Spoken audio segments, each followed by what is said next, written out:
Music can have a powerful effect on us. In fact, in just a few single notes, it can lift us up, bring us down, bring our attention into sharp focus. Music can make any moment feel larger than life when used at the right time.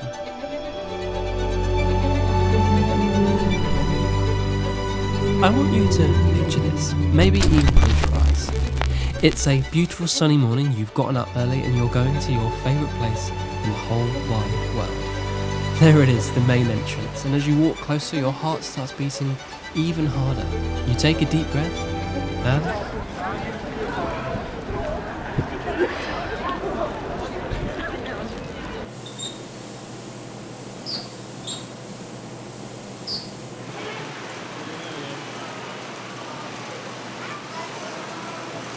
what's missing?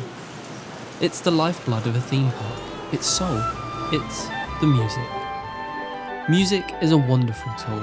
It makes worlds feel more immersive, characters more relatable, revive old memories.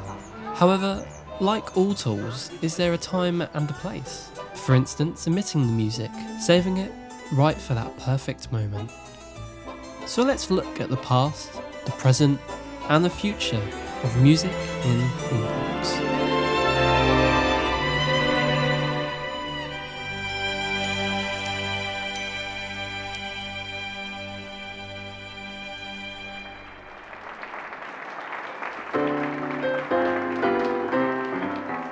There's a great, big, beautiful tomorrow shining at the end of every day. There's a great, big, beautiful tomorrow, just a dream away. Well, a beautiful tomorrow, just a dream away. That says we're going places. There's progress ahead. And that's just the mood we want for the whole pavilion. You know, I think it's interesting to talk about the Sherman Brothers. They didn't invent the theme park music, they didn't score the first attraction ever. You know, think all the way back to those classic organs by the seaside, you know, How I Do Love to Be Beside the Seaside, the steam carousel from Efteling, you know the ones. However, I think there are some similarities to how the Sherman Brothers approached music. Music that influenced a whole entire generation and I think sculpted how we view these classic attractions. It's easy to take the internet for granted, just being able to boot up a ride POV and relive the whole entire experience. But before the internet, how would you continue to enjoy an attraction long after you left the park? What to do? It's a Small World, the Enchanted Tiki Room and the Carousel of Progress all have in common an original song, and more importantly, an earworm. For the Carousel of Progress and many other attractions, they knew that with a catchy song, a repeated limerick, a melody so infectious was the best way to continue enjoying an experience long after you left. Hearing their music puts a spring in your step. It's never outdated, almost like a fine wine, only getting better with age. Of course, that is just one example, and here in Europe, we do things a little bit differently.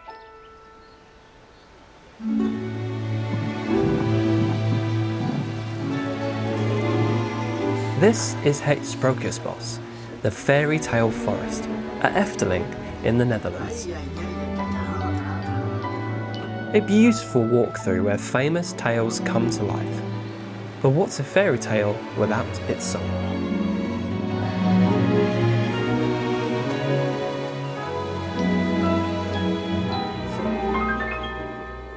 You may have heard of Efteling before, and before you say it, I know that it's not cool to compare Disneyland to Efteling. You know, Disneyland is like a perfect studio recording for an album with the best mixing engineers, the highest possible sound quality, whereas Efteling is more like the crackles on a vinyl, the grain in a photograph, a homemade bread kind of place. So then how do you create an experience like the Carousel of Progress without the backing of a giant Hollywood movie studio? Well, you look to the past.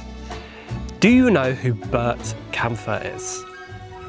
You might not recognise the name, but I guarantee that you would recognise his music. Shimmering flutes, suave trumpets, a cool laid-back beat, the kind you can have a conversation over. And I know that sounds rude, but genuinely, that is how they described Bert's music. Easy listening music means you can talk, you can have a telephone call, the music's playing in the background, it's not bothering anybody. His music was composed to be as inoffensive as possible.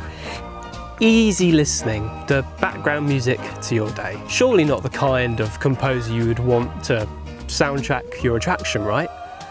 Well, luckily for us, Efteling decided that he was the perfect fit. This is the song African Beat. You might recognise it as the soundtrack to the Indian water lilies at Efteling, an animatronic show based on a story by the Queen of Belgium. Why is it so important? Well, it shows very two different styles and thought processes of scoring an attraction. While on the other hand, you have Disney, where you have almost unlimited resources. Budget isn't really a problem. And Efteling, where a song that already fits in the past can perfectly fit the present. Classical music is like a never-ending treasure trove of emotive music, and Efteling know this. It might surprise you of how much of the music at Efteling is actually famous composers. The Fairy Tale Forest, Minuet in G Major by Petzold, By the Sleepy Lagoon, Eric Coates, The Dance Macabre, Camille Saint-Saëns. Sadly, Bert Kaempfert passed away at the age of only 56 years old on the 21st of June 1980. However, his legacy lives on through his music, giving us just that little boost every time we hear those catchy rhythms. Efteling, of course, though, isn't the only theme park to make classical music their own. Alton Towers here in jolly old England are famous for using The Hall of the Mountain King by Edward Grieg as their main theme. In fact, I would say it's impossible to think of one without the other. Another perfect example of the past perfectly influencing the present. The year is 1992, and one of the most impressive theme park lands ever created is just about to open. A land with a running storyline, a land right out of the golden age of Hollywood, Frontierland at Disneyland Paris.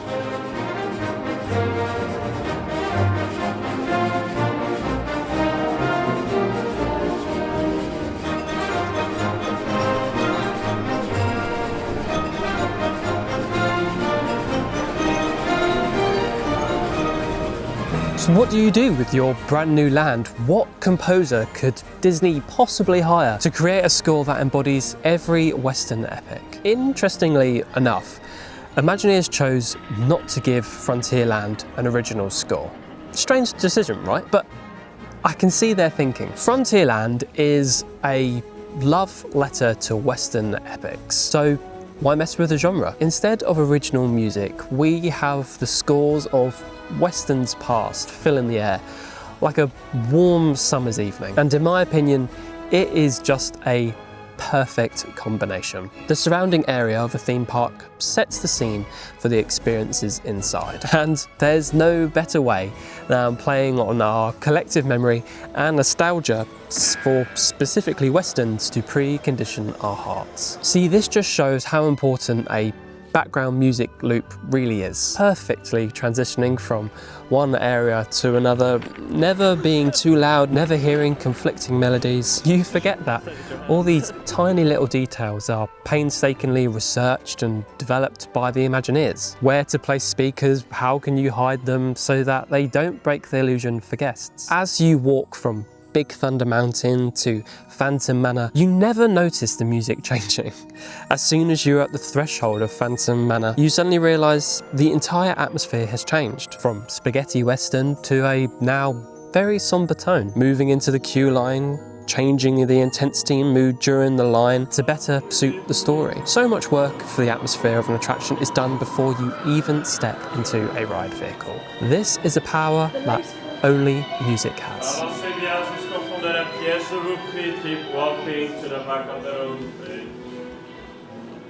I love this. We've spoken about the big boys, you know, Disneyland, Efteling.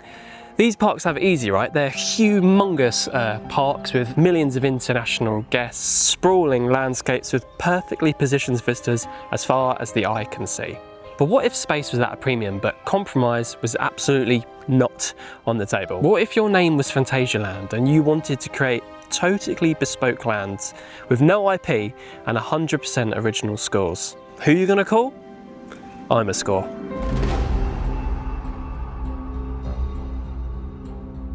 Since 2009, I'm a Score have produced music and sound for various media and industries. Luckily for us, this includes theme park music. Countless parks use their music. So why talk about Phantasialand specifically? Well, because of this. My story.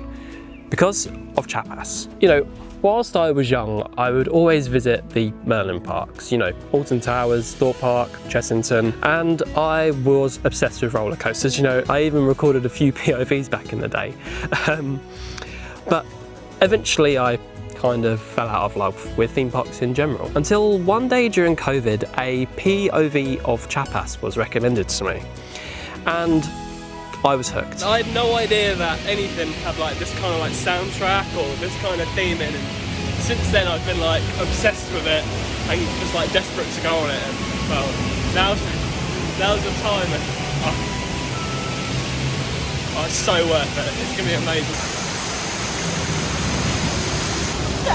I couldn't believe that places like Phantasialand existed. You know, places with Taron, Fly, Chapas, even more, all with one thing in common.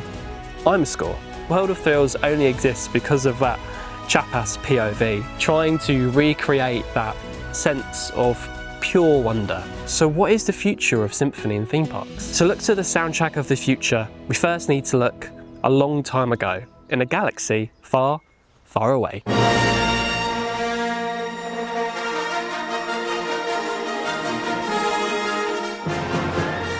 Galaxy's Edge. One of, if not the most, technically impressive and immersive theme park lands ever created. Costing at over $1 billion, this land would set a new standard of immersion, of storytelling, and would feature one decision that would cause guests a major source of frustration. For Star Wars Galaxy's Edge, the decision was made to make Batuu, specifically Black Spire Outpost, feel as much like a real place as possible. A small remote terrestrial planet on the edge of the galaxy's outer rim, meaning no background music, just sound effects, like if you were really there. A strange decision it might seem, where at a theme park, music is literally all around you. However, the reason is very similar to the following interview with Hans Zimmer. I never understood why a film set on some strange planet in the future should use a normal romantic Middle European orchestra. You know, why am I suddenly hearing violins? So in this fictional world of Batuu, they would have no speakers playing John Williams' score. Why should we be able to hear the music at all? But herein lies the problem for Disneyland. See, specifically, is that we all know their music before even stepping into the parks because of their films. In fact, when we go to the parks, we expect to hear it. I mean, imagine a Ratatouille ride without hearing Giacchino's score. It's almost unthinkable. Now, think of something with an even more passionate following with something like Star Wars. Funnily enough though, Disney have now decided to change their decision. And when you go to Star Wars Galaxy's Edge, the area now features John Williams' score playing in the background. Let's go back to our main entrance. No music, right? Well, what about this? No sound at all. Think of the theme park experience without music or a loss of sound. My granddad had tinnitus, which is a type of hearing loss that kind of results in a constant ringing in your ear. And even with this mild level of hearing damage, it was hard enough for him to concentrate. You know, we'd have dinners and he would just come out with something completely random because he had absolutely no idea what we were talking about. You know, you think putting a hearing aid in, 1 minute it's quiet and peaceful, the next minute it's blasting loud. It must be exhausting. You know, moving back to theme parks, what are attractions like Villa Volta or Dance Macabre like without any sound at all? How can all guests enjoy the experience. Here are a few examples. Disneyland Paris have several free vibrating vests that turn the music of a couple of their shows into haptic feedback that people that are deaf or hearing impaired can feel. The soundtrack is streamed directly into the vests, so the performance is always in sync. The Efteling's mobile app can sync to the pre-show of the attraction and transcribe exactly what is being said. Not theme park related, but in the future, Walt Disney Animation are reanimating a few of their iconic scenes from their more famous films in American Sign Language using a team of more than 20 animators. See, this is where the real future of music in theme parks is. Making sure that it can be an experience that is enjoyed for everyone. After all, a memory that is shared is one that lasts a lifetime. Finally, to wrap it up, we have the nighttime spectacular. A combination of all of our senses. Hear our favourite music, see the beautiful projections and dancing fountains, smell the popcorn, the gunpowder in the air, feel the cold spray of the water. You see, at the beginning of this video, I said that music was a tool. Albeit I said a powerful tool, but I think that's underselling it. You see, music isn't just a means to an end, a way to achieve a certain goal. It's a powerful and emotive element, something that can completely alter our emotions. Music can have a powerful effect on us. You know, in fact, in just a few single notes, it can make any moment last a lifetime in a true symphony of sights.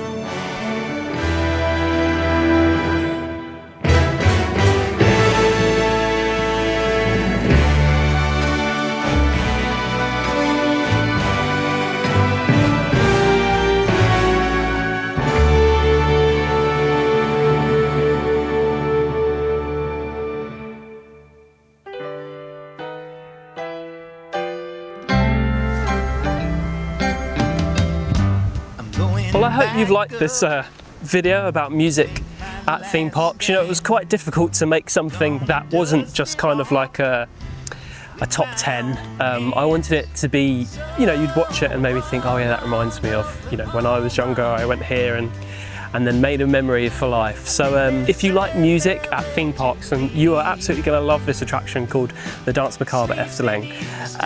You might recognise the music too. But yeah, if you like this video, please give it a like and I will see you next time. Bye.